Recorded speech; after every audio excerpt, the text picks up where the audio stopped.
Bon matin. Yo, c'est Mounir. Je pense que je vais low-key juste écrire au ministère de la Culture sur Twitter. Je vais dire, yo, est-ce qu'on peut set up un meeting? Allô, moi, c'est Daphné. Ouais, mais elle m'oblige à regarder un film d'une heure sur un ours. Puis là, j'étais comme vraiment frustrée. Puis j'ai dit, moi, je regarde pas ce film-là. C'est Café Snake. Bon matin. Bon matin. Bonjour tout le monde. Bonjour tout le monde, bienvenue à Café Snake. Aujourd'hui, c'est épisode numéro 90. Wouhou. Vous réalisez 90 épisodes. Ça vous dit aussi que si vous êtes nouveau, il y a plein de back catalogues. Juste pour rappeler qu'on vous demande des contributions pour les lignes ouvertes qui vont se passer cet été. Et on a fixé une date limite pour nous envoyer des contributions. Donc, on a dit le 15 mai. Si vous voulez être dans les épisodes des lignes vertes, juste nous envoyer un enregistrement sonore de votre opinion, take, question, observation. Ça peut être léger comme ça peut être full dance. C'est intéressant de se prêter à l'exercice, puis on va toutes les diffuser puis les commenter. Si possible, nous les envoyer sur notre courriel. Donc, c'est info-cafésnake@gmail.com. De quoi tu vas parler, Mounir? Moi, aujourd'hui, je vais parler de l'affrontement entre Olivier Niquet et TVA Sport, ou Olivier Niquet versus Le Monde, c'est le nom de mon segment. Mais je vais parler plus largement là, des dynamiques entre les médias de service public et les médias privés, entre l'investissement en culture dans le privé, en public, comment toutes ces dynamiques-là, parce que c'est ça qui est au fond de cette confrontation, ce qu'on reproche à Olivier Niquet, c'est d'utiliser des fonds publics pour faire des blagues sur des médias privés qui doivent prendre de l'argent avec des publicités, donc parler de tout ça. Et toi, Daphné, de quoi tu vas parler? Moi, je pense que je fais de la sémiotique et de la mode aujourd'hui. Je vais parler de la veste de travailleurs que l'entreprise de surveillance Palantir va bientôt lancer. Je vais aussi revenir sur le manifeste qu'ils ont tweeté il y a une couple de jours. Donc, sans plus tarder... Les DG News. Tudurum. Je pense que j'ai perdu la vision. Si tu vois ce que je veux dire. Pénigrose, strass dentaire d'une taille basse. Elles ont le look et l'attitude qui tabasse. Avec plaisir pour elles, je dépense toute ma liasse. Je les aime quoi qu'elles disent, je les aime quoi qu'elles fassent. Yeah, elles sont chic à mort. C'est des parisiennes Gucci, Christian Dior. Je pense que ça a tourné, hein. Contre-point, protège bien la rondelle, à la pointe, Hudson lance, et goal! Lane Hudson donne la victoire aux Canadiens! Bonne nuit, Tampa Bay! Veux-tu voir à quoi ça ressemble? 117$ chez Dollarama. Oui, j'ai exagéré. Si vous connaissez des Gémeaux, préparez-vous à ce qu'ils give no fuck. Ça va être les 7 prochaines années où est-ce qu'ils vont être wild and free, où est-ce qu'ils vont arrêter de se faire limiter, arrêter de se faire restreindre. 117$ chez Dollarama. Donc, mon premier DG News, c'était juste revenir un peu rapidement sur toute la controverse qu'il y a eu cette semaine. Controverse. Déjà, moi, j'embarque dans le procédé là, de tout rendre des controverses et des polémiques. L'histoire qu'il y a eu concernant le nouvel ambassadeur du Canada aux États-Unis, Mark Wiseman, qui était anciennement le responsable de l'initiative du siècle, qui voulait 100 millions de Canadiens d'ici 2100. Et là, il va être notre ambassadeur aux États-Unis. L'ambassade du Canada aux États-Unis, c'est le plus gros au monde, notre plus grosse ambassade à nous. À nous, au Canada. Pour l'inauguration, là, le début de son travail, il organisait un banquet, une soirée, puis il a envoyé des invitations aux parlementaires qui font partie du Comité des affaires internationales à la Chambre des communes, et l'invitation était seulement en anglais. Et là, soudainement, des députés du Bloc québécois se sont offusqués, ça a été ensuite récupéré dans les médias, et finalement, Mark Carney s'est dit très déçu et que ça allait pas se reproduire, donc ça a fait vraiment toute la chaîne qu'on a vue aussi avec le PDG de Air Canada. Hey, j'en avais parlé d'ailleurs dans le Café Snake. Je pense que ça mérite une mention. C'est ça, je veux pas nécessairement aller dans la même angle que Daphné avait, fait que oui, c'est vraiment un segment qui mérite d'être écouté. C'est ça, on a eu comme le même outreach cycle, sauf que là, je trouvais ça encore plus évident, mettons, qu'avec le PDG d'Air Canada, parce que je pense pas qu'il y a un grand monde dans la population générale qui était offusqué, tu sais. Je pense pas que c'est une nouvelle qui a fait le tour du Québec et que le tour de la francophonie canadienne. Qu'est-ce qui se passe avec l'état de nos langues officielles? Oh my god, cette personne-là qui a historiquement quand même tenu des propos comme dégradants sur le Québec, là, il a dit 100 millions de Canadiens, même si le Québec continue à japper, ça va, on le fait pareil. Il avait tweeté ça. L'ambassadeur? Non, ouais, Mark Wiseman, avant d'être ambassadeur. En tant que tel, c'est pas un personnage connu du grand public, mais à se méprendre, si on écoutait les panels et les interventions qu'il y a eu toute la journée dans nos nouvelles en continu, on croirait que les gens ils sont en train de mener une manifestation devant ces bureaux, que tout le monde est offensé, et là, il faut un statement du PM, là, qu'est-ce qui se passe? Puis j'ai vraiment l'impression là, que avec cette histoire-là, c'est tellement évident que notre comment est configuré notre système, nos cycles de nouvelles, puis notre commentariat ou nos pundits est vraiment une énorme bulle de déconnexion comme avec les intérêts, mettons, de la population générale. Les différents attachés politiques ou attachés de presse des politiciens, eux, sont comme connectés dans cette bulle médiatico-politique. Ben, soudainement, comme il y a plein de choses qui se passent au Canada, mais Mark Carney nous se fait poser une question à la conférence de presse, puis là, prend une position comme « Ah oui, c'est vraiment inacceptable, faut qu'on règle ça ». Il est comme forcé à devoir adresser un problème ou à répondre à des questions là-dessus, mais c'est pas du tout comme l'intérêt public, le grand questionnement de tout le monde. Oh my god, qu'est-ce que Mark Carney va faire? Fait qu'on voit vraiment, genre, encore plus de façon évidente qu'avec plein de situations, comment notre cycle de commentaires, puis tu sais, j'avais parlé des mordus, mais j'avais parlé, mettons, de la joute, toutes ces émissions-là de 4 caméras, de gens qui disent leur take à répétition, de gens que eux, tout ce qu'ils ont fait toute la journée, c'est regarder de la télé, puis tu sais, tous ces cycles-là. Et toi, tu vois, t'es branché là-dessus. Moi, j'en ai pas tout entendu parler de ça. Mais c'est ça, je suis branché là-dessus, mais comme avec une espèce de regard comme extérieur, genre, je veux voir comme qu'est-ce qu'ils nous racontent aujourd'hui. Puis j'ai l'impression que si j'étais quelqu'un qui était, je sais pas, à la retraite puis qui check ça toute la journée, je serais comme peut-être investi émotionnellement comme là-dedans, comme « Oh my God, ça a pas de bon sens, qu'est-ce qu'il a fait le nouvel ambassadeur? » Mais honnêtement, je pense pas que c'est l'affaire qui soulevait des passions, mais qu'est-ce qui arrive, en fait, c'est que depuis, justement, le PDG d'Air Canada, puis depuis, qu'est-ce que je parlais, j'essayais de documenter avec qu'est-ce qui se passe sur Twitter au Québec, puis au Canada, puis toutes les discussions qu'il y a sur Internet sur la place du Québec dans le Canada, mais pas d'une perspective québécoise, mais bien comme anglo-saxonne, même américaine et canadienne. Ça fait juste rajouter de l'huile sur le feu à des militants comme anti-francophones, comme J.J. McCollum, genre le YouTuber canadien qui historiquement déteste le fait que le Canada soit un pays bilingue, qui reconnaît aucun mérite historique à la théorie que le Canada serait un pays de 2 peuples fondateurs, puis que c'est comme juste du folklore, que, mettons, la prééminence des francophones puis des anglophones est surjouée dans notre roman national, puis il a écrit ça dans le Globe and Mail, il a écrit ça dans le magazine Maclean cette semaine, puis quand il arrive des espèces de mini-controverses comme ça, qui servent à rien, qui sont juste comme dans le décorum ou genre dans, mettons, la bonne procédure parlementaire de comme traduire des invitations, c'est pas ça qui comme va améliorer la condition ou le maintien ou la vigueur du français. La vitalité de la culture. Vitalité de la culture. C'est pas vraiment ces petites controverses à répétition qui vont même générer ou cultiver un sentiment positif par rapport à n'importe quelle mesure qui voudrait comme la bonification ou l'amélioration de la condition du français au Canada, mais au Québec principalement. Moi, ma vision là-dessus est comme pas mal constante, puis je pense vraiment juste que la seule affaire qui va comme aider le français au Québec, c'est une attractivité culturelle, c'est comme une effervescence justement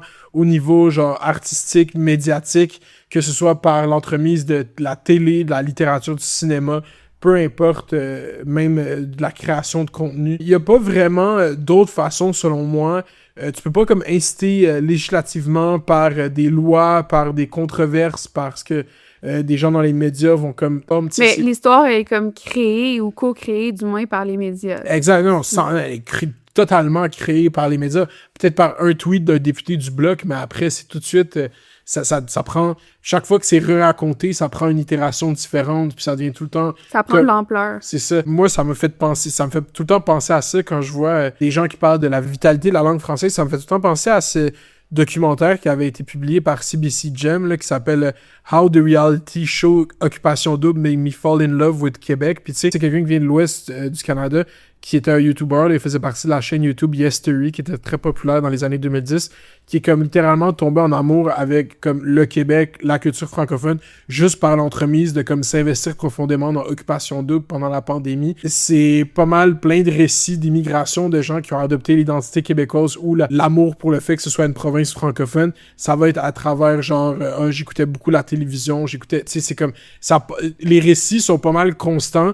Il y a personne qui est comme, c'est sûr que la loi 101 de base qu'on a, le fait que, mettons, les nouveaux arrivants doivent aller à l'école en français, c'est sûr que ça, c'était bon, mais après, plus loin que ça, tu sais, d'un niveau législatif, il y a pas grand-chose que tu peux faire à part comme avoir une culture qui est attractive, tu sais. Puis c'est pas genre envoyer des invitations en français aux députés du Bloc québécois qui va comme aider ça. Puis je sais que le fait qu'il y ait des députés du Bloc québécois à la Chambre des communes, ça fait en sorte qu'il y a du français qui se parle. Puis je suis très conscient que dans le Canada, s'il n'y avait pas de députés du Bloc québécois, il n'y aurait pas beaucoup de français en général qui se parleraient dans ce bâtiment-là. Fait que je comprends peut-être que pourquoi eux, ils sentent important dans l'enceinte de comme faire respecter la loi sur les langues officielles, mais après quand les médias embarquent puis le premier ministre, c'est que ça prend une ampleur qui a comme aucun bon sens puis qui, selon moi, popularise des émotions, des affects, je sais pas, des discours négatifs sur le français.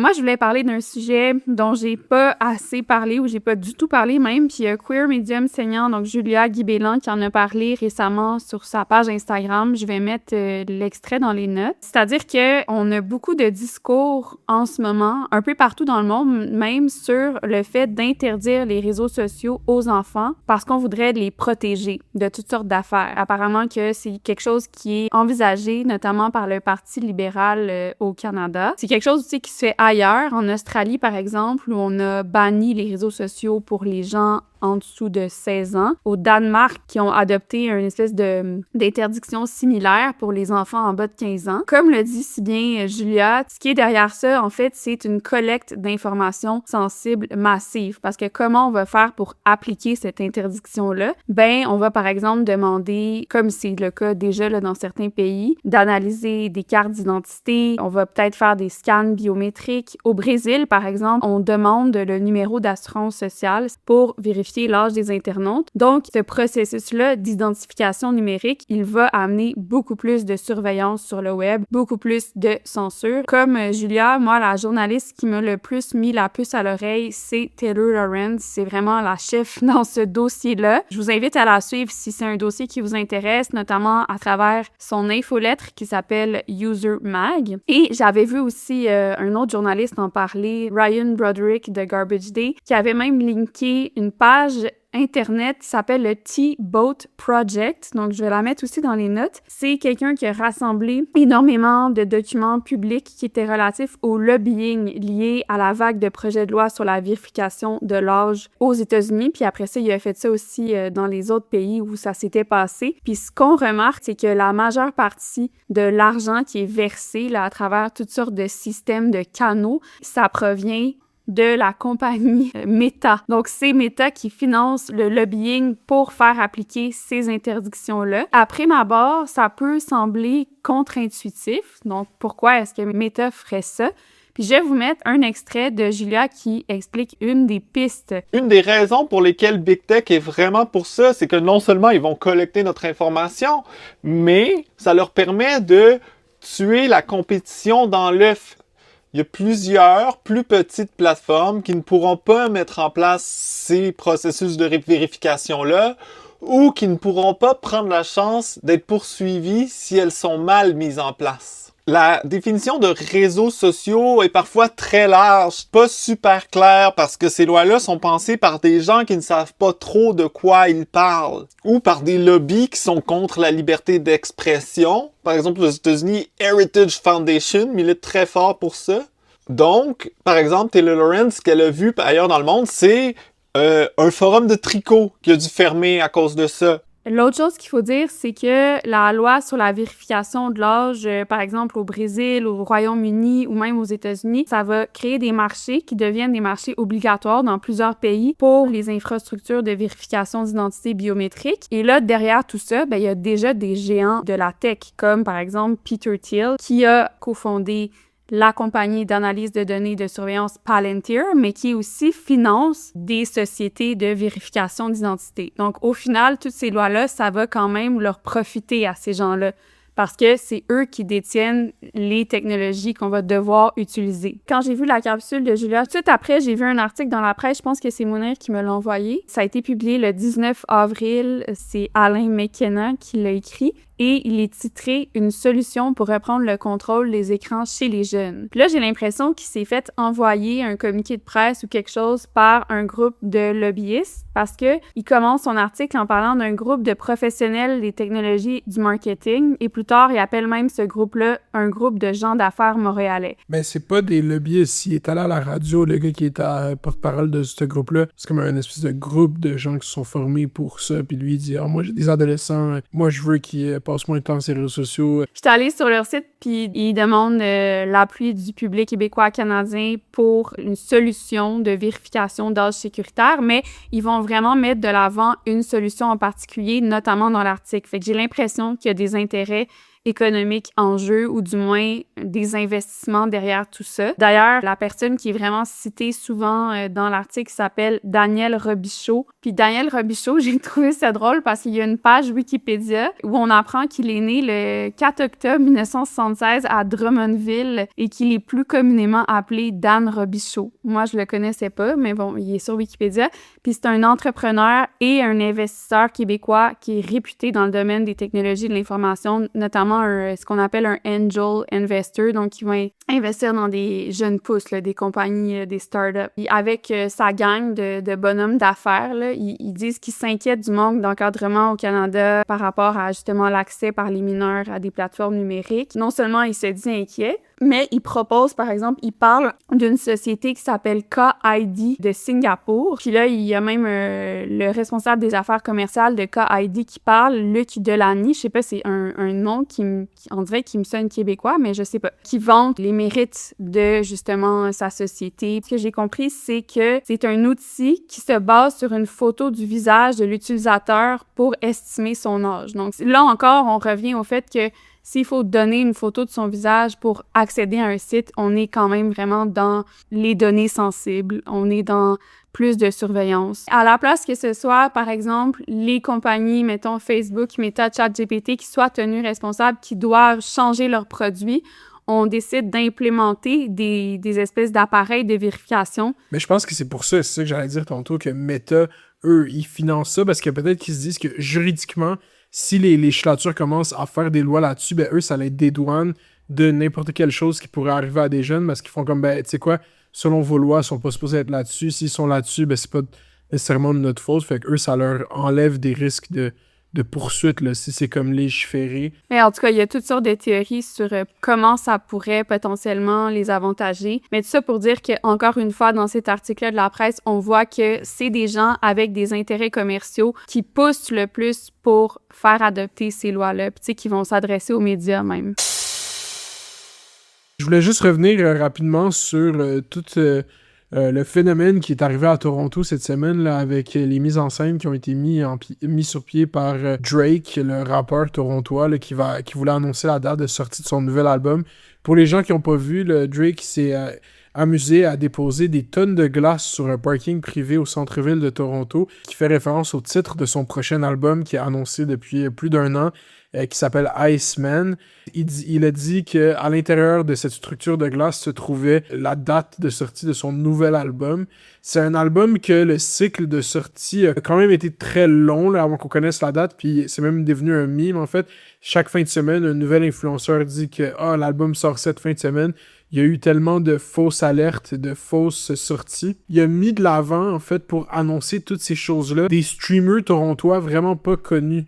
Donc, des gens qui se diffusaient en direct sur Twitch avec pas du tout de viewers, qui se rendaient à la structure. Drake allait dans leur chat et donnait des immenses quantités d'argent, leur amenait de la merch et utilisait ces streamers-là comme ses porte-paroles.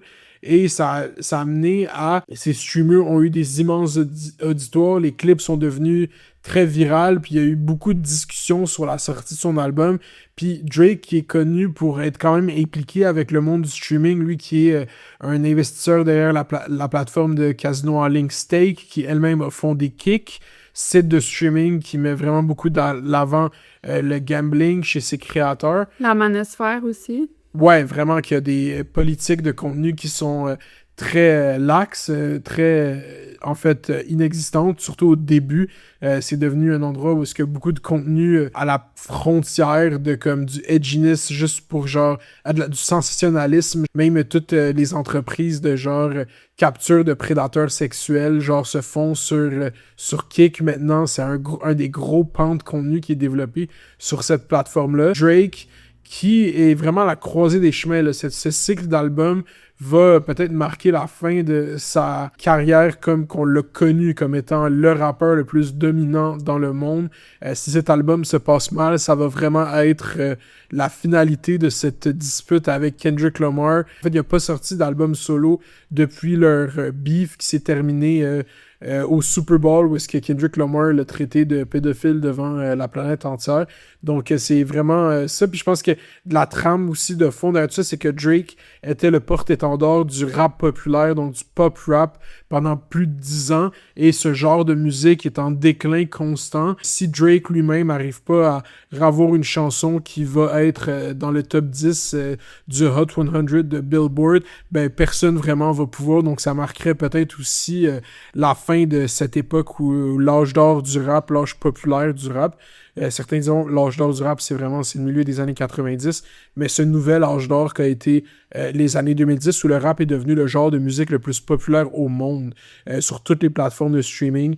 Ça a vraiment marqué une époque, puis on le voit même aussi dans toute cette nostalgie de 2016, ben on revoit que ces pistes-là, ces tracks-là de 2016, ben c'était beaucoup du rap qui était populaire. Fait qu'on l'a vu à Coachella avec des rappeurs comme Sway Lee qui étaient comme pas vraiment mis de l'avant depuis plusieurs années, puis que là, ont juste fait un set à Coachella, puis ont ramené leur catalogue de l'avant qui était très populaire, justement, en 2016. Fait que c'est ça que je pense aussi qu'ils se jouent derrière la sortie de cet album-là. Puis aussi, c'était quand même absurde de voir comment la ville de Toronto laisse la liberté à Drake. Là, il tournait des courts-métrages, I guess, pour la sortie de son album qui va être bientôt diffusé, j'imagine. Puis il a fait des détonations d'explosifs très forts en plein cœur de Toronto. Les gens pensaient qu'il y avait des bombes, littéralement. Il a monopolisé des blocs complets du centre-ville pour tourner des choses. Il a mis ces gros blocs de glace qui ont dû être fondus par le département de pompiers de Toronto. Moi, je trouvais que ça avait l'air du chaos. C'était obscène. Même les scènes de gens avec leurs lance-flammes, tu sais, je trouvais que c'était... Je sais pas pourquoi, mais je me disais, ah, c'est pas du bon PR, tu sais, c'est comme... On dirait que ça fait juste créer comme la zizanie, puis... Puis la mairesse de Toronto, Olivia Chow, qui, elle... se voit un peu comme obligé de faire « Ben non, nous, on est fans de Drake, puis la sécurité publique s'en charge, tout est correct.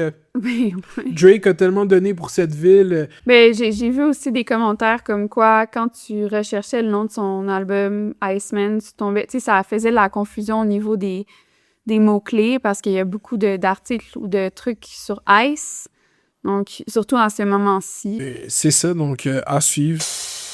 Mon segment sur la mode, plus précisément la mode du travailleur, concerne aussi Palantir, donc l'entreprise qui fait couler quand même beaucoup d'encre et dont on parle des fois. Elle va lancer une nouvelle ligne de vêtements bientôt, notamment un article, la veste du travailleur, puis c'est sur cet article-là que j'ai lu le plus, donc qui suscite le plus de discours. Mais avant tout, juste rappeler que Palantir, c'est une entreprise américaine qui est spécialisée dans l'analyse de données à grande échelle.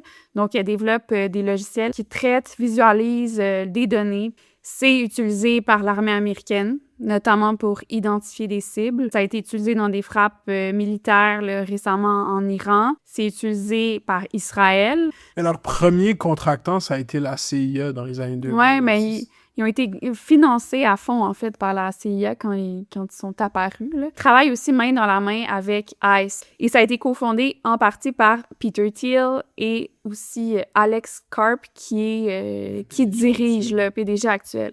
Et d'autres hommes là, que je connais peut-être moins. Puis qu'est-ce qui est intéressant aussi, là, avant de tomber dans la mode, c'est que le 18 avril, justement, Alex Karp a publié sur X un manifeste en 22 points. Mais en tout cas, Alex Karp ou l'entreprise Palantir, là. J'ai l'impression qu'il appuie une réorientation purement militaire de la Silicon Valley. C'est comme un retour aux sources, dans le fond, parce que la Silicon Valley, ça vient aussi du complexe industriel militaire. Fait que c'est plus une réorientation dans notre imaginaire. Ils vont dire qu'on doit se rebeller contre la tyrannie des apps, donc des applications. Comme si justement, dans notre imaginaire, la Silicon Valley, pendant un bout ou depuis l'apparition du iPhone, ben c'était le développement d'applications comme ça. Puis ils disent, ben oui, ça a bouleversé nos vies, mais maintenant, c'est le temps de passer à autre chose. Cette autre chose-là, c'est la guerre, c'est les investissements en technologie militaire. Puis pourquoi se repositionner vers ça? Ben, il y a tellement de raisons, mais notamment parce que la guerre, c'est un puissant moteur économique. Puis si on entrait en Troisième Guerre mondiale, par exemple, ça serait Palantir, notamment, qui ferait énormément d'argent.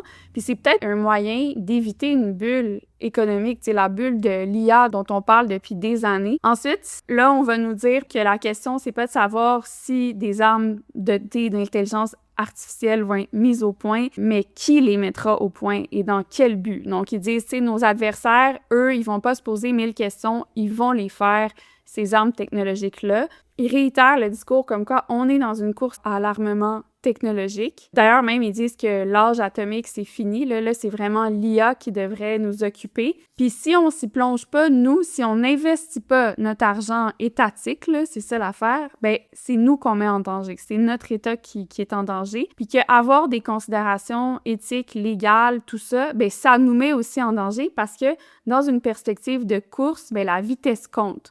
Donc la lenteur, c'est un désavantage militaire face à nos ennemis présumés, puis on peut pas se permettre cette lenteur-là. On est dans une course. Ils vont même avoir un point là, dans leur manifeste où ils font vraiment un push vers l'instauration du service militaire obligatoire. Puis ça, c'est quelque chose, tu sais, ça fait un bout qu'on en parle. On voit même ce genre de discours-là dans d'autres pays comme la France. Puis je pense que quand on parle de service militaire obligatoire, ben ça a le mérite de faire comprendre aux gens qu'il y a un danger qui est là. Tu sais, le danger, il s'incruste dans notre conscience, puis on se sent finalement toujours menacé. Fait que là, eux, ils disent le service national, ou en tout cas le service militaire, là, devrait être un devoir universel. En tant que société, nous devrions sérieusement envisager de renoncer à une armée entièrement composée de volontaires et ne mener la prochaine guerre que si chacun en partage les risques et les coûts.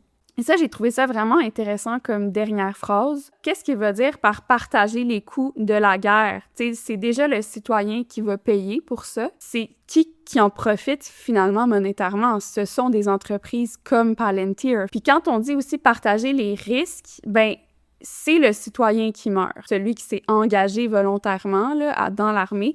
Ou, par exemple, si on met énormément d'argent dans le développement de notre armée, ben il va y avoir moins d'argent pour les services sociaux. Donc, peut-être que ceux qui sont pas à la guerre vont périr aussi, là, tu sais. Puis je me suis dit, est-ce que Palantir, ici, essaye pas de se framer justement comme, non pas une entreprise, mais comme un simple soldat? Comme quelqu'un qui prendrait le risque de mourir et qui prendrait aussi un risque monétaire, comme si Palantir, dans le fond, c'était une entreprise qui se mettait au service de notre sécurité, qui investissait des sommes d'argent pour développer une technologie pour nous aider. On vient vraiment personnifier Palantir. Un lien que je peux faire aussi de plus avec ça, c'est Palantir, ça fait référence à une pierre pour lire l'avenir, ou je sais pas trop, visualiser les choses. Je pense que c'est une boule de cristal. Dans Le Seigneur des Anneaux. Puis, justement, le PDG, là, qui est Alex Karp, a déjà décrit la mission de Palantir comme consistant à sauver le comté. Mais tu sais, il reprend... The Shire. C'est ça, exact. Il reprend comme le vocabulaire de Tolkien. Puis il a déjà aussi surnommé ses employés des Hobbits. Mais c'est drôle parce que Mathieu Bock-Côté aussi reprend souvent Le Seigneur des Anneaux. J'ai lu quelque part qu'en Italie, dans les années 70, il y a eu une réappropriation justement du Seigneur des Anneaux par la droite. Puis depuis ce temps-là, c'est une matière culturelle qui est vraiment reprise, là. Mais c'est parce qu'il y a comme une lecture du Seigneur des Anneaux qui est comme full politique, même dans les intentions de Tolkien, justement, qui a écrit ça, que c'était une façon de raconter des récits occidentaux. Ça, j'avais lu un article qui s'appelle Cultural Parliamentarism de Amy Wollaston, puis je vais le mettre dans les notes, mais là-dedans, elle faisait référence justement à des gens qui avaient analysé le phénomène de la réappropriation de l'univers de Tolkien. Puis on citait un prof à l'université Brock en Ontario, Emma Vossen, qui disait que justement, par rapport à cette idée-là d'être un hobbit, c'est que quand on opprime les gens, on représente l'assaillant, ben on a besoin de s'envisager comme un underdog, un perdant probable. Un soldat, ça peut être un underdog, i.e.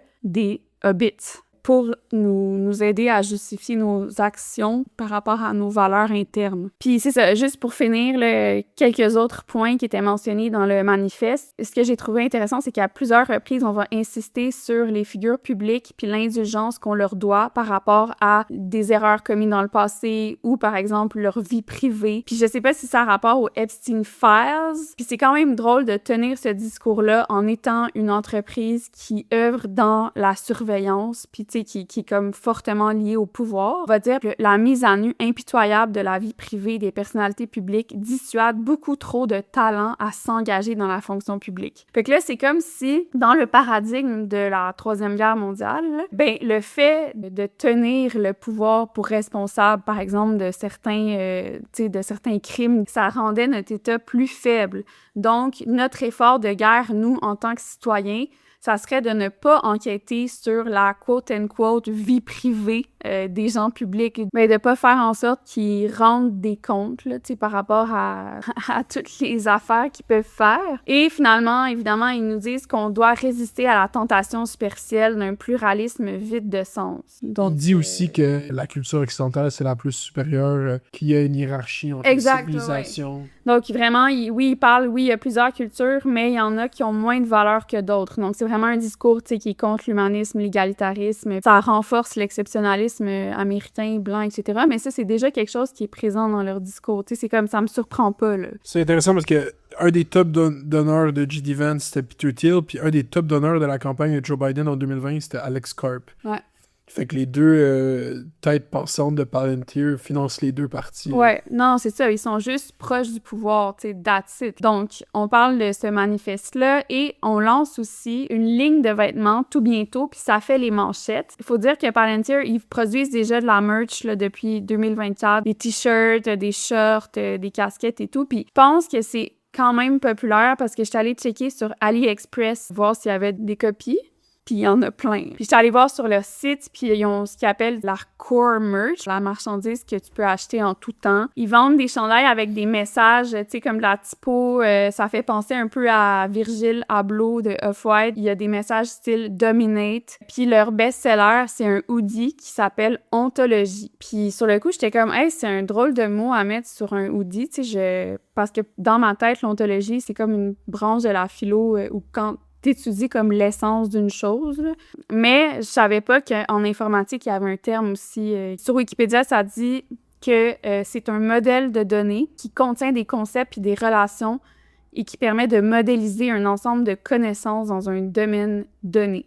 J'ai l'impression qu'il faut que tu sois dans le domaine de l'informatique pour comprendre. C'est un peu un jeu d'inclusion, d'exclusion. Là. T'sais, si tu catches, t'es avec nous. Si tu catches pas, t'es pas avec nous. Fait que là, c'est ça. Pour souligner l'avènement de cette fameuse veste de travail, mais aussi une collection qui est liée au tennis qui va sortir en juin 2026. La veste de travail dont je vous parle, ça sort le 30 avril, donc tout bientôt. Ben, GQ, le magazine de mode pour hommes, a interviewé Eliano A. Younes, qui est, je sais pas c'est quoi le terme en français, mais ça dit Head of Strategic Engagement à Palantir. Puis là, on lui demande, hey, vous parlez de Palantir comme une marque lifestyle, Mais pourtant, tu sais, Palantir, c'est pas une entreprise qui vend directement aux consommateurs, là. C'est une grande entreprise qui vend des produits à la CIA, à l'armée, à ASA, à des instances gouvernementales. Fait que lui, il dit, ben non, on n'est pas obligé d'être une entreprise business to consumer pour être une marque de lifestyle. Une marque de lifestyle, ça se définit pas par ce qu'elle vend, mais par les valeurs qu'elle défend et par le désir des gens de s'y identifier. Je vois vraiment ça comme on vend une vision du monde, un set de valeurs, au même titre que le manifeste qui a été tweeté il y a quelques jours sur Twitter. Et l'objet le plus intéressant de tous ces vêtements-là, pour moi, c'est vraiment la veste de travail. Ça fait référence à ce que les ouvriers français portaient au 19e, 20e siècle. C'est issu de la révolution industrielle. Donc, c'est vraiment une veste de travail bleu. Puis ça a été notamment porté par les cheminots français, donc ceux qui travaillaient sur les chemins de fer au début du 20e siècle. Mettons ceux qui pelletaient le charbon là, pour l'envoyer, pour nourrir les moteurs des locomotives à vapeur. C'est fait en coton épais parce que ça protège contre les accidents de travail, par exemple avec les machines, puis c'est facile d'entretien aussi. Puis c'est bleu à cause d'un pigment, le bleu de Prusse, qu'on a développé au 18e siècle, puis qui était une teinture facile, peu coûteuse. Fait que c'est vraiment lié, genre, au prolétariat, tu sais, col bleu, genre. Tu sais, ça existe depuis longtemps. Au milieu du 20e siècle, justement, ça a été adopté par certains artistes, des peintres, des sculpteurs. Moi, je me rappelle que même ma mère en avait une quand elle voulait justement faire du arts and craft, elle mettait ça. Puis après, ça a été adopté dans les manifestations de mai 68 par les étudiants qui, justement, le poussaient, tu sais, des revendications, mais aussi se rangeaient du côté des luttes ouvrières. Puis là, de nos jours, je dirais que c'est vraiment une imagerie, Kyle Fitzpatrick qui dit une imagerie européenne à laquelle aspirent les millénarios urbains, genre. Une personne qui porte souvent ça, c'est Harry Styles. Kyle Fitzpatrick, un commentateur que j'ai souvent, qui dit, ben, on sert de ça comme d'un bouclier pour détourner l'attention des gens, tu sais, de Palantir veut pas qu'on pense au meurtre, à la surveillance, au fascisme quand on pense à l'entreprise, donc on détourne l'attention.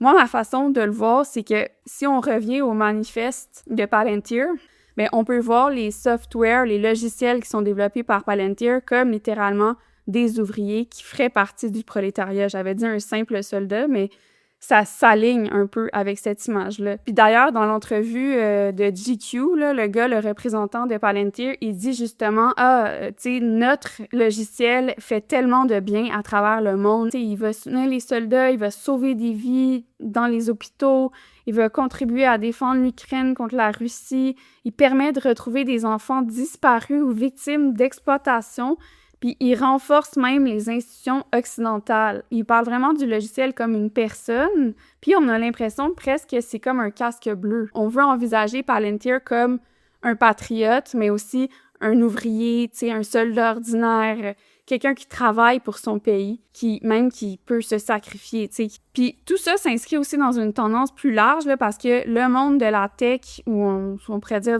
de la tech fascisante, là, je sais pas, épouse la mode, là. Là, il y a bientôt le Met Gala qui s'en vient, qui est cette année commandité par Bezos. Bezos, d'ailleurs, ou sa fondation Earth Fund, vient de donner 34 millions à des organisations pour investir dans la recherche de textiles, pour trouver des alternatives au polyester puis au coton. On a vu Mark Zuckerberg qui était là au show de la Fashion Week là, à Milan pour le show de Prada. Je sais pas si on pourrait parler de fashion washing là, dans le domaine de la tech, mais on pourrait dire aussi que même le milieu de la mode adopte à bras ouverts ces figures-là. Tu sais, je pense par exemple à Brian Johnson qui est l'espèce d'entrepreneur un peu fou, qui est lui aussi un tech entrepreneur qui essaye d'atteindre l'immortalité. Puis il faisait partie du défilé de matière fécale à Paris, justement, tout récemment. La personne dont on parle souvent, le clavicular, donc l'emblème du Lux Maxing, qui a lui-même fait ses débuts en tant que mannequin à New York, donc pendant un show en février 2026. Il y a quand même une imbrication de ces deux sphères-là d'activité, d'influence en ce moment. Ça me fait penser à Kanye, qui a essayé de commercialiser l'année passée des chandails, des t-shirts avec la croix gammée là, à 30$ sur son site web. J'en ai nécessairement une fan là, de ses agissements et tout, mais je me suis demandé si ce move-là était pas un peu précurseur parce que justement, c'est très in your face. Ce qu'on voit, c'est que ces gens-là qui sont interrogés, qui font les manchettes, qui ont une entrevue même dans GQ, ben ce sont les génocidaires d'aujourd'hui. Tu sais, ce sont, par exemple, les collabos d'hier. Pourtant, il n'y a pas du tout le même traitement médiatique. Ça n'enlève pas l'aspect fucking grinçant là, de l'initiative de Kanye par rapport à ses chandails, mais je pense que quand on regarde ça, puis qu'on regarde après ça ce que fait Palantir, puis le lancement de sa ligne de vêtements, il y a une hypocrisie qui est genre sous-jacente, puis une position politique pro-guerre, puis même pro-génocide, qui est excessivement, rendu digeste dans un langage visuel particulier. Pour moi, il y a un discours qui est plus que de rendre Palantir digeste, c'est vraiment de cadrer la compagnie ou disons le logiciel, parce que c'est comme ça qu'on en parle, comme un ouvrier, comme un travailleur, comme un patriote, comme un simple soldat. Un citoyen ordinaire qu'on imagine faire partie du prolétariat. Donc, merci Daphné. Mon segment, moi, va porter sur qu'est-ce que j'ai vu se développer sur le Twitter principalement, mais sur les ondes de Cube Radio. Mais je n'écoute pas Cube Radio, mais je voyais des clips beaucoup. Je commence au milieu de cette semaine quand Olivier Niquet fait une chronique pour dire voici le clip. En fait, je vais jouer le clip. Je sais qu'il y a beaucoup de gens qui n'aiment pas trop suivre les matchs à TVA Sport, finissent par les regarder en anglais. Alors, pour ces personnes, j'ai fait un résumé de ce qu'ils ont manqué à TVA Sport. C'est la télésérie Uber Eats au Benchmark International Arena dans notre studio Albi le géant. Et voilà Fizz qui saute sur la glace avec un réseau 5G à la vitesse du premier trio. Alors, le sommaire de la première période est présenté par RAM. Le sommaire de la deuxième est présenté par TD Assurance. Les tirs à vitesse grand V sont une présentation de la 5G+ de Vidéotron. Passez en mode série avec Illico Plus et TVA Sport Direct pour seulement 24,99 $. Cet entracte vous est présenté par Illico Plus. De retour dans notre studio, Albi le géant. Les statistiques Intact Assurance de cette série. Alors, le sommaire de la troisième période est présenté par Banque Scotia. Les 3 étoiles du match vous sont présentées par Vidéotron. J'en ai des frissons. Pour les gens qui savent pas, Olivier Niquet est chroniqueur à l'émission La Journée est encore jeune. Olivier Niquet 24/7, où est-ce qu'il va reprendre des clips d'actualité qui ont été diffusés là, dans les derniers jours de radio, de télé, peu importe de forme de médias, et va les ridiculiser vraiment, mais pas les ridiculiser en parlant beaucoup, là, c'est juste il va prendre des clips hors contexte ou des clips où est-ce que quelqu'un dit quelque chose de n'importe quoi, puis c'est juste ça qui est drôle en fait. Il n'y a pas vraiment souvent lui-même une blague ou une intervention qui fait que c'est drôle. C'est souvent les clips qu'il sélecte qui sont les clips qu'il choisit qui sont comme drôles ou absurdes, genre par eux-mêmes. Mais c'est sûr que les gens qui sont souvent le plus offusqués par ça, c'est les gens plus conservateurs, mais surtout québécois. Puis là, c'est ça. Quand il a fait cette blague sur le nombre de publicités qu'il jouait dans une partie du Canadien, là, il y a la frénésie des séries, tout le monde parle du Canadien. Depuis 12 ans, c'est TVA Sport qui a les droits de diffusion exclusifs francophones des parties des Canadiens de Montréal qui avant appartenaient à RDS. RDS qui est quand même un favori du public parce que l'annonceur Pierre Hood est vraiment une voix que tout le monde aime, que tout le monde chérit, qui porte une grande nostalgie puis un grand héritage. Donc, tout le monde, quand on arrive au temps des séries, puis on entend Félix Séguin de TVA Sport, c'est pas qu'il est particulièrement mauvais, mais c'est pas Pierre Hood.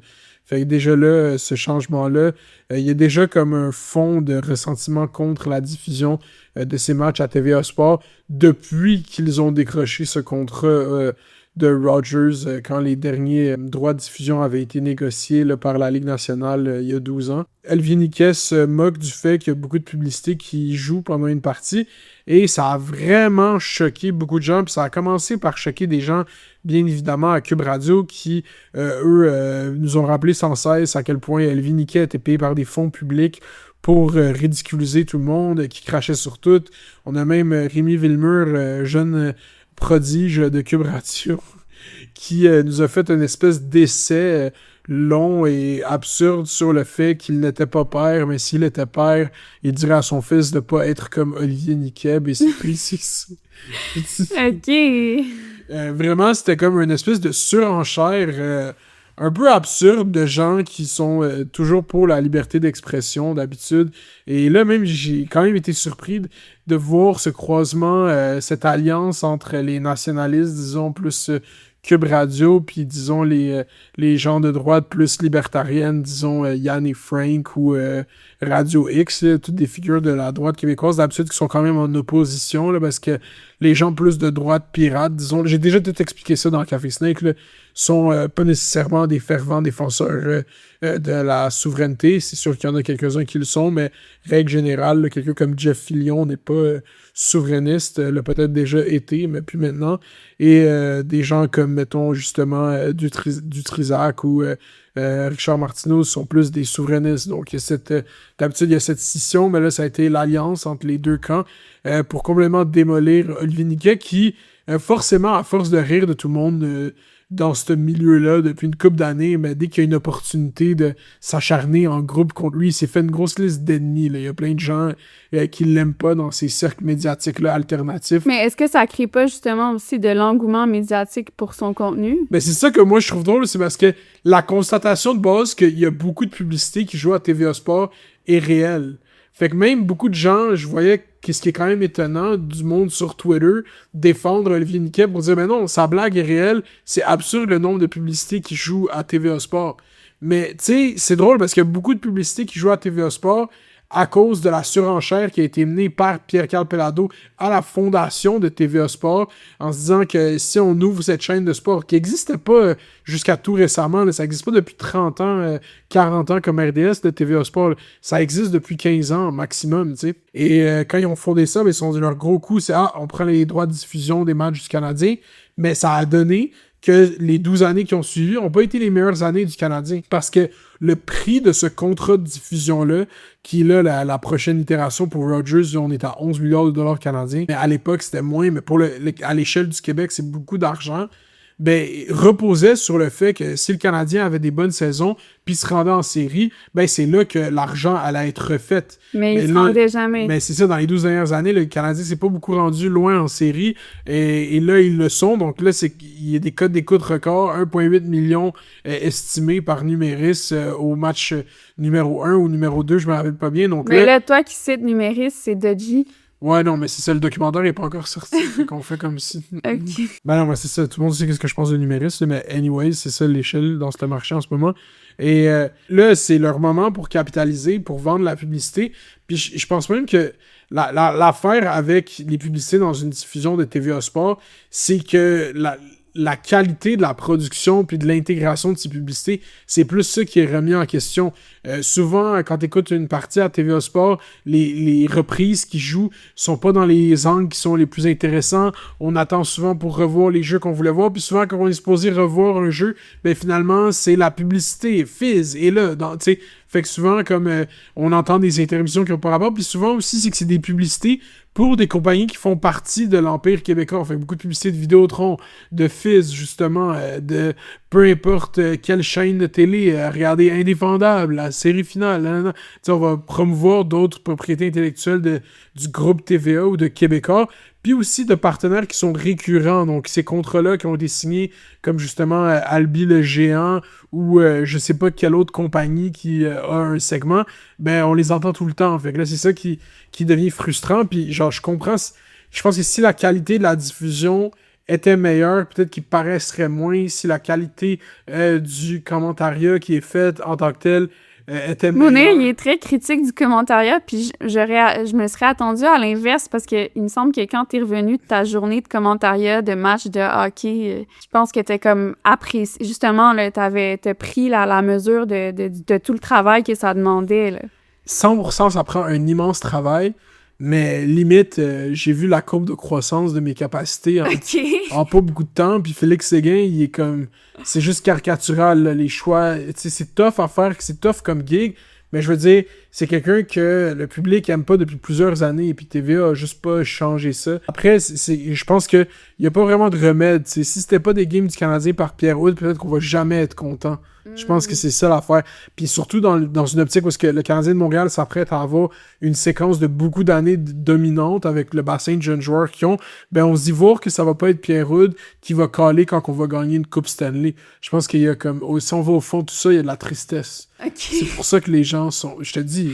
C'est ça, parce que j'ai quand même vu des gens clipper le dernier commentaire pour le but final du dernier match. C'est ça, mais le clip que tu as vu, toi, c'est Martin McGuire, qui lui est l'annonceur à la radio. Tout le monde adore Martin McGuire à la radio. Okay. Puis même moi, j'aime mieux écouter à la radio qu'écouter une game TVA Sport. C'est pour ça que lui est comme considéré comme légendaire, disons, au même titre que Pierre Houde. Puis c'est quoi qui fait de lui une légende?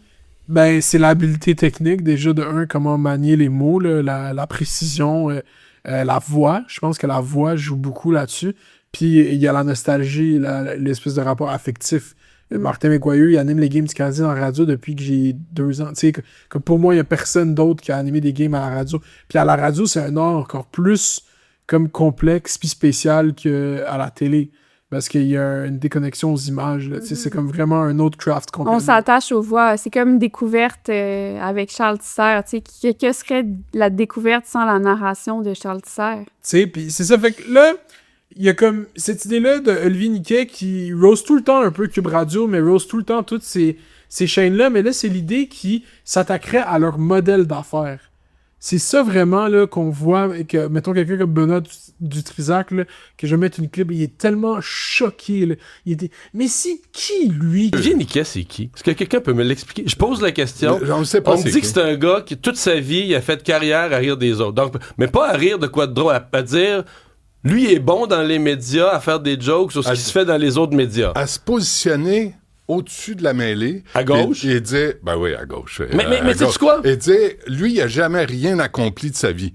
Cherche un documentaire... Mais c'est ça que je cherche. Je pose la question aux gens, mais c'est qui ce gars-là? Personne ne le sait. Ceci dit, l'indécence, tu sais, t'as du mauvais humour, t'as niaiseux, t'as comblé du temps en ondes, mais l'indécence, au point où tu dis, OK, une société d'État peut pas faire ça, c'est d'encourager les gens à aller écouter le hockey en anglais et de se moquer parce que TVA Sport, il y a de la publicité. Ouais, mais il y en a pas en anglais. Radio-Canada, c'est un média d'État.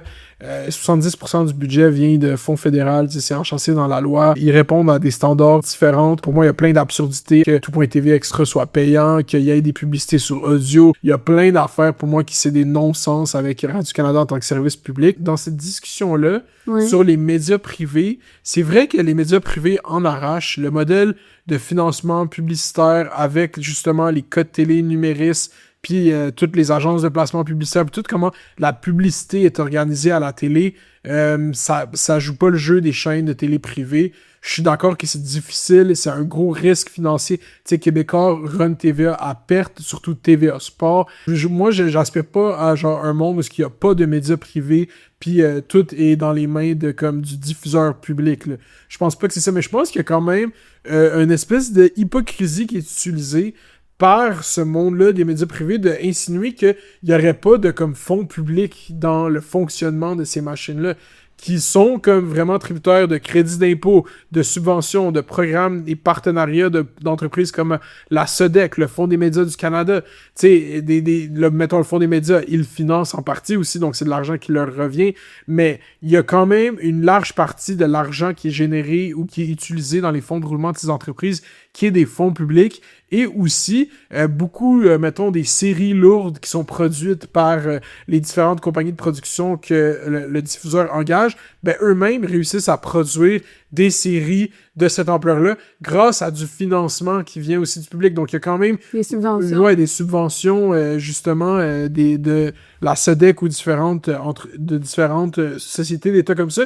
Puis aussi, si on regarde ces émissions-là, si on regarde, mettons, une diffusion d'un match du Canadien, ben beaucoup de l'espace publicitaire va être acheté par des sociétés d'État, par des genre messages gouvernementaux. Fait que quand tu fais l'addition de tout l'argent public qui est mis aussi dans TVA, c'est pas comme s'il y avait zéro... C'est sûr que c'est pas à l'échelle de Radio-Canada, mais c'est quand même aussi quelque chose qui est financé par comme tous les payeurs de taxes. Fait que je trouve que peut-être que une compagnie comme Radio X, mettons, ou un YouTuber ou un podcaster indépendant comme Jeff Fillion, eux reçoivent aucun argent public ou presque. Radio X qui s'était fait retirer leurs annonces gouvernementales pendant la COVID parce qu'ils contestaient François Legault et ses mesures sanitaires. Tu sais, comme eux, tu sais, ça c'est comme une histoire qui, genre, fait plus de sens la contestation que genre Québécois, que quand tu regardes TVA, il y a comme vraiment beaucoup d'argent public là-dedans. Il y a beaucoup... Tu sais, c'est sûr que c'est un média privé, c'est sûr que c'est un média qui est coté à la bourse, c'est un risque différent, c'est différent, mais je trouve que les animateurs cette semaine qui se sont pris vraiment comme pour... vraiment comme si on attaquait la veuve et l'orphelin, les pauvres médias privés. Mais c'est des simples soldats. C'est ça. C'est sûr que moi, j'ai quand même... tu sais, Olivier Niquet, justement, comme j'ai dit en entrée, que je trouve que selon moi, qu'est-ce qui manque dans ce segment, c'est qu'il n'y a pas d'ancrage idéologique, on sait pas de où est-ce qu'il parle, tu sais, il essaie de soulever... Moi, je trouve qu'il y a un immense travail de recherche dans son segment, c'est des fois, il sort des clips, mais souvent, j'ai de la misère à comme cadrer où est-ce qu'il est idéologiquement, Olivier Niquet, puis là, se retrouve à devoir... Il représente, aux yeux des gens qui le critiquent en ce moment, une espèce de bourgeoisie gauchiste, véloïste. Je sais pas trop comme c'est quoi sa vision du monde. C'est pas tant comme ancré politiquement son affaire, il rit juste des mains niaiseux. C'est intéressant, je trouve qu'il y a quand même ce discours-là qui revient constamment. Tu sais, Pierre Capelado fait tellement souvent la tournée des médias de l'information de Radio-Canada pour dire à Radio-Canada que Radio-Canada devrait pas acheter de publicité, devrait pas compétitionner dans le marché publicitaire. Ça semble être comme la solution au problème des médias privés, mais tant qu'à moi, ce n'est pas ça. Je vous invite à regarder Après moi le déluge qui va sortir le 7 mai sur la chaîne YouTube de l'ONF. Benoît Dutrisac qui roast notre initiative à la radio. Ça, c'était drôle, mais c'est correct, il m'a pas roast, moi. Alors, l'Office national du film, que nous finançons, nous, les contribuables coin-coin, va pas sur... Ici, tu sais, il pourrait aller à Radio-Canada, là. Non. L'ONF va sur YouTube, comme Mark Carney. Je suis quand même fier de dire que Après moi le déluge, j'ai le premier documentaire original de l'histoire de l'ONF sur YouTube, donc allez le voir. Et désolé, j'ai vu Benoît Dutrisac dire ça sur YouTube, qu'est-ce qui était quand même ironique. Et je trouve que Cube, en ce moment, c'est quand même fascinant à observer qu'est-ce qui est en train de se passer. Ça devient comme une espèce de complexe YouTube content. Genre, je sais pas, tous ces chroniqueurs ont jamais été autant relevant que live. De la radio numérique qui est diffusée sur YouTube, qui est clippée sur TikTok par plein de pages. Penses-tu qu'ils engagent des clippers? Je pense pas qu'ils engagent des Ça clippers, mais eux, ils font des clips, clairement. OK, eux-mêmes. Eux posent beaucoup de clips sur YouTube.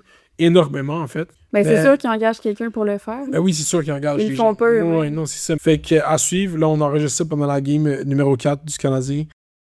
Sinon, j'avais une recommandation culturelle. Peut-être que vous en avez déjà entendu parler. Il s'agit du comité Panari. Donc, une revue de presse, commentaire politique hebdomadaire sur l'actualité québécoise, justement, en regard du fait qu'il va y avoir prochainement des élections. On a Julia Guibellan de Queer Medium Saignant, Judith Lefebvre qui écrit souvent dans Pivot, puis une autre personne dont j'oublie le nom, puis j'ai essayé de retrouver son nom, puis j'arrivais pas à la trouver. C'est en live sur Twitch tous les vendredis à 13h. La première a eu lieu le 24 avril, donc le prochain stream de Comité Panari, ce sera le vendredi 1er mai.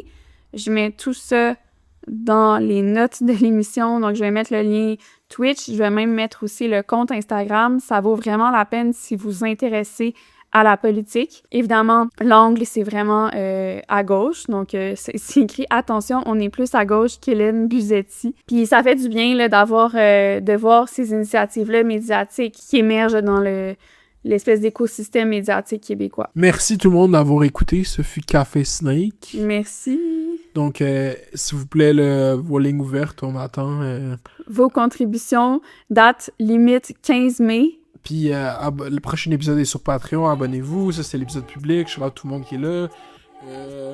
On va aller écouter le hockey. On va aller écouter le hockey, on peut écouter Mylan Kicks cette semaine, faudrait fasse une critique, enfin, une nostalgie trip de Daft. Anyway, bye tout le monde, musique d'intro d'outro. De Azlo, A-Z-L-O. Hey, bye. Quand j'aime pour toujours.